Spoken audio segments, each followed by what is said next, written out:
What up, world? This is the GoalNet recording live here from outside Chicago. And today we are here to do a comparison between the previous 960 mask on the left with the red wrap done by the Barn Creative. And on the right, we got the blank slate 2024 brand new Bauer 960. Now, if you're not aware, the 960 literally dates its way back to some of the original goalie masks. Some of the first ones to be the combo mask of the fiberglass shell with the wire birdcage in front of it. I will do this history from the cuff. It's probably about 80% accurate, so bear with me. In the early 1980s, Greg Harrison had the idea with Ken Dryden's brother, Dave, to put a cage on top of a traditional fiberglass mask so that you had the safety compared to the plastic injection molded player helmets with the cages, but still had more visibility and also kept the cage a bit away from your face. The old masks where the fiberglass went all the way down against your face, goalies were starting to get lots of eye injuries. One of the advantages of this new design is when you got the cage off the goalie's face, you could then go in and add layers of foam, which increased the protection. Jerry Wright was one of those original goalie mask makers that did the all fiberglass helmet, and somewhere in the early 1990s, he came out with this iconic shell shape, and he partnered with iTech. iTech had a bunch of money from their fishbowl, the clear polycarbonate player face masks, and they had a great distribution channel. And they took Jerry Wright's design and were able to get it into every hockey shop. And I believe they may have even done some endorsements, although I'm not 100% on that. But they got key goalies in the early 1990s like Ron Hextall to wear their mask. They did a great job with the painting and the artwork and actually putting the iTech logo on the mask. So kids wanted the mask. Mask was actually available in hockey shop versus other goalie mask makers like Harrison were rather small companies hand making the masks with rather limited distribution, probably similar to what Pro's Choice is doing today. So did very well with NHL clients like Felix Potvin, Bob Essenza, but unfortunately never really sold well in the mass market. Maybe that was never Greg's goal. I'm just talking about the growth of the company. And then other mask makers like Eddie and Warwick came in, made very similar masks to what the Harrison mask was. So why did I go down with the history lesson? For so many years, iTech and then Bauer, when they first took it over, this design, and when I say took it over, iTech, I believe, went bankrupt around 2008 when hockey got in trouble as a result of the financial crisis, and Bauer swooped in and bought what was left of iTech. And that was a huge moment, in my opinion, in their goalie division, because even though Cooper used to be number one in the forever, probably in the 80s and 90s and early 2000s, what was then Bauer really fell off in terms of goaltending. And iTech was one of those first step forward back to potentially being the number one brand in goaltending. They got a really popular mask, and then they also picked up iTech's goalie line, which was made by JRZ, which was pretty solid as well.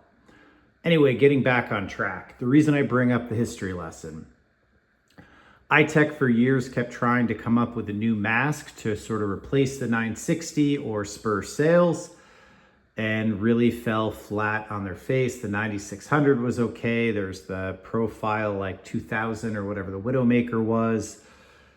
None of those masks really caught on. The Envy, which is now the Bauer NME, did okay, but still really hasn't replaced the 960.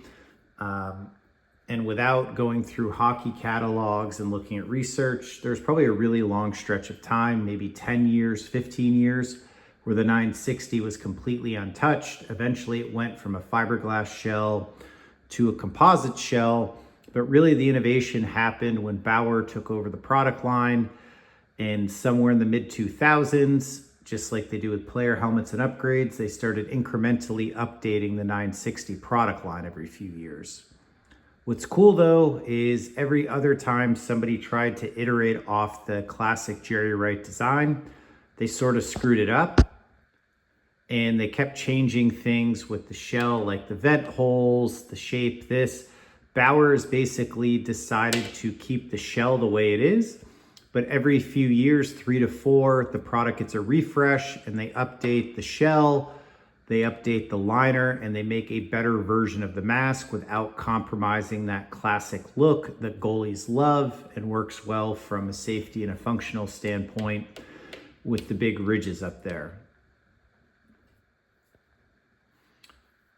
And one of the first key things Bauer did was the old 960 just came in one size, and it was probably the equivalent of a Bauer, what is now a medium, even though I believe they lengthened the shell a little bit to fit more heads.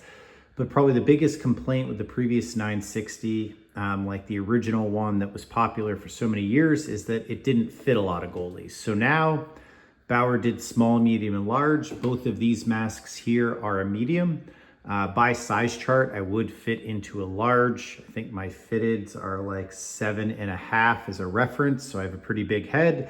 For whatever reason, the medium fits me perfect. I have no gaps in the back or anything, but I commend Bauer for sort of picking off that low-hanging fruit with the small, medium, and large, and then they evolved to material changes.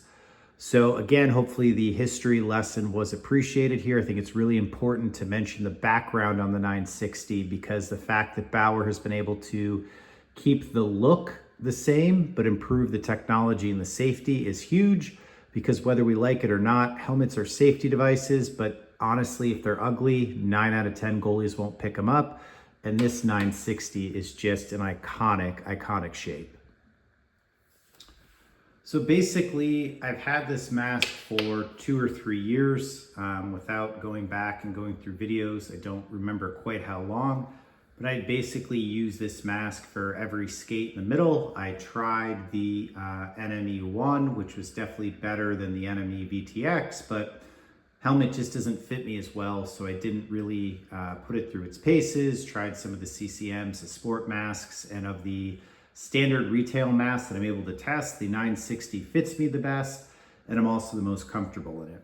One of the key reasons with that is that it's not the lightest mask on the market. And for me and my money, chest protectors and masks don't need to be exceptionally light. For me, again, personally, I seem to notice a trend that when things get too light in those two areas, I start to feel more pucks, and I wonder if it compromises safety.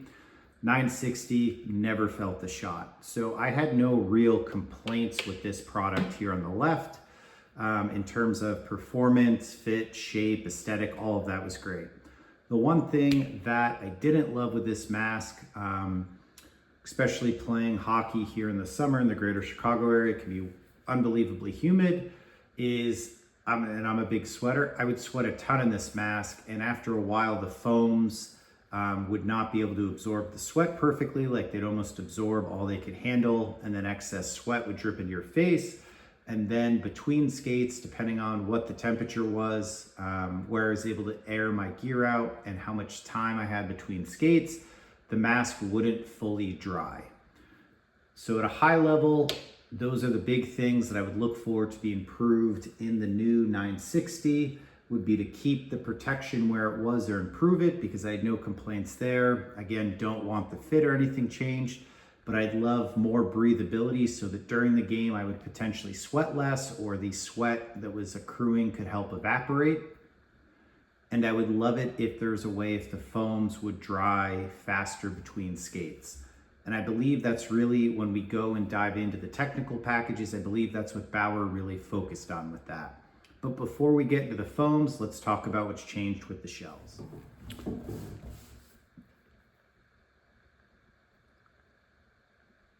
So going from memory, please down below in the comments, feel free to chime in and correct me if I am wrong with this, but I believe the 2020 iteration of the 960, which came out with the 1S product line, I think was the first to update to maybe a Textreme shell or a brand name shell.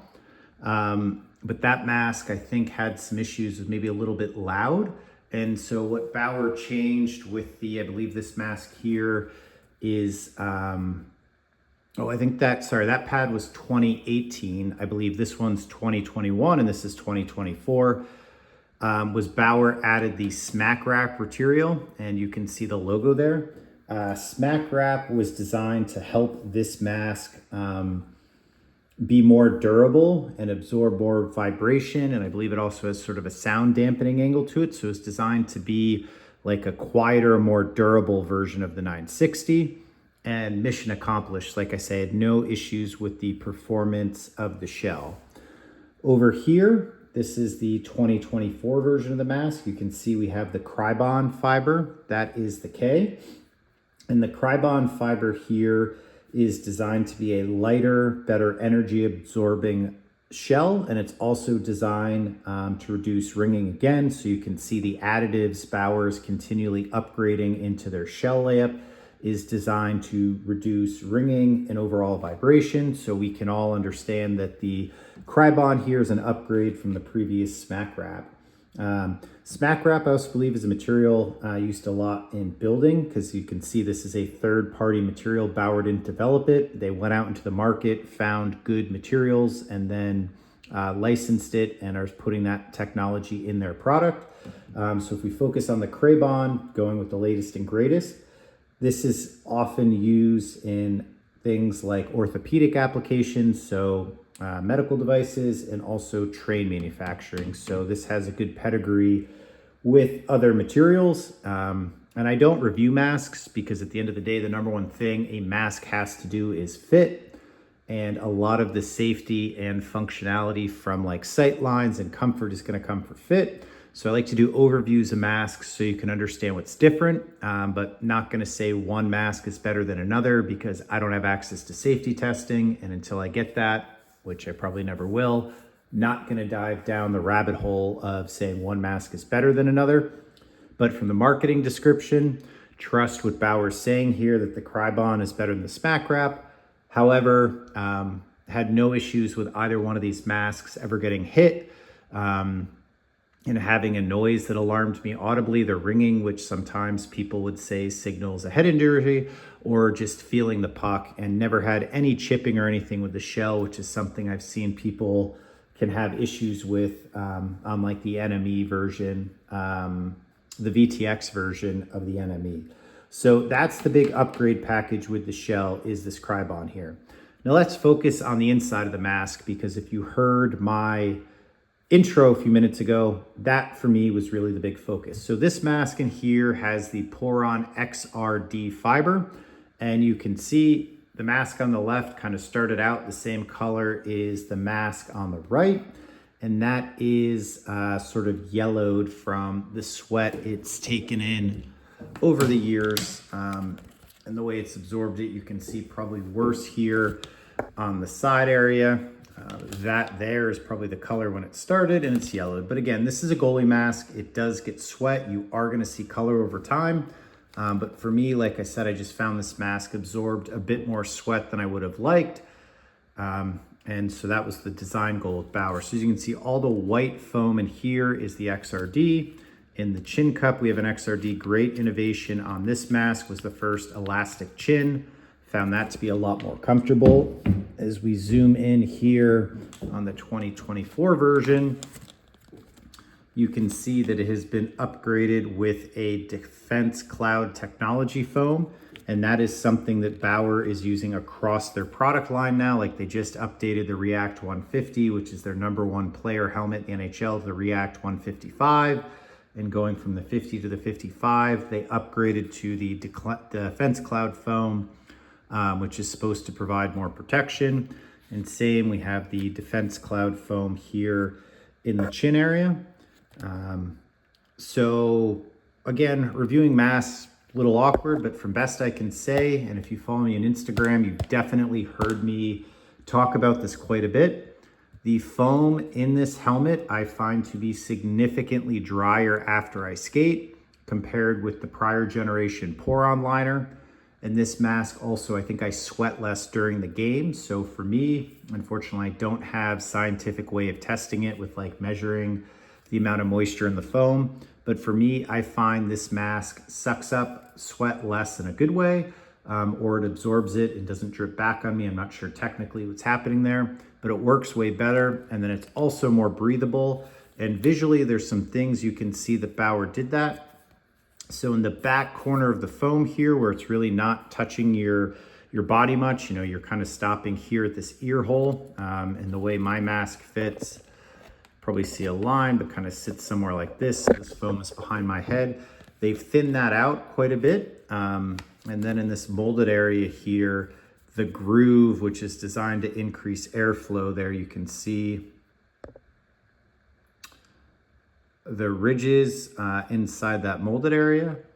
So that area is quite a bit thinner. And that's an area that shouldn't really compromise safety. It's in the back here behind the back plate, behind your ear.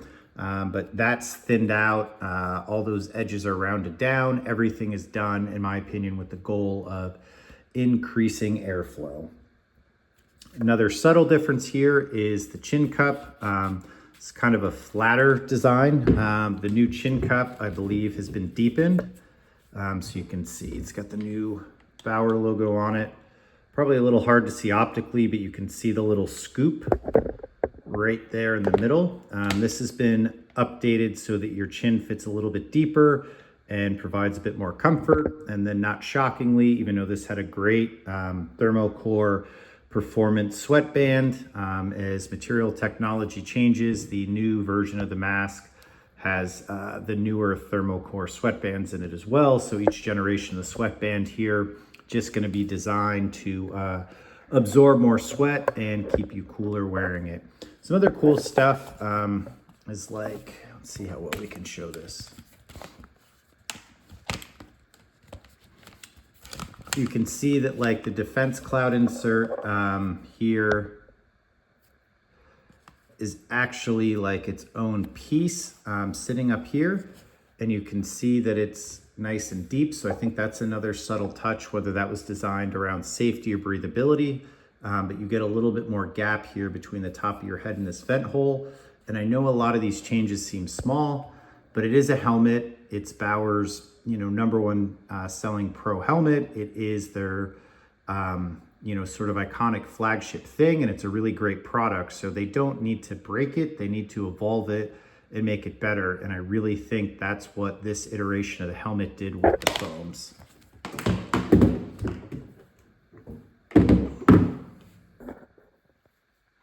So I think the last thing I'd like to address in this video is if you're an existing 960 user, if you have the generation prior to this one, which I believe was 2018, I'd say you're definitely due for an upgrade, just because that helmet, is over 5 years old now. And if you're skating a few times a week, which would be what I would expect for somebody buying a pro level helmet, it's probably time to replace that thing. And you will definitely appreciate the better vibration dampening and the new foams compared to that. If I have the 2021 960, should I go out and buy the new 2024 mask? That depends. I think if you have the mask and you don't have any of the things I found to be the shortcomings of the prior generation with the sweating, or the mask not drying between skates, maybe you only skate once a week and you have an amazing drying system at home, you're not a bigger sweater, or like you're listening to this review and being like, dude, I've never had that problem with the sweat, I don't know what you're talking about, then yeah, I would skip. If you're happy with this mask, I don't necessarily think that this is a revolutionary upgrade, but for me, I love this mask but didn't love the sweat problem, and so this mask to me is like perfect. In using it so far, I haven't really found any feedback I'd be dying to send to Bauer to make it better versus this one. It was the sweating and it was the foams. And if you're looking to buy new, this mask is still available at just about every retailer. And it's probably about $200 off. So like $750 US versus $1,000 US for rough price points. Same answer I'd have with you before. I think if you can't afford a $1,000 mask, I think this is going to be a fantastic mask for you for $750. And check out the link below. I'll put the purchasing link to buy this at Goalie Monkey.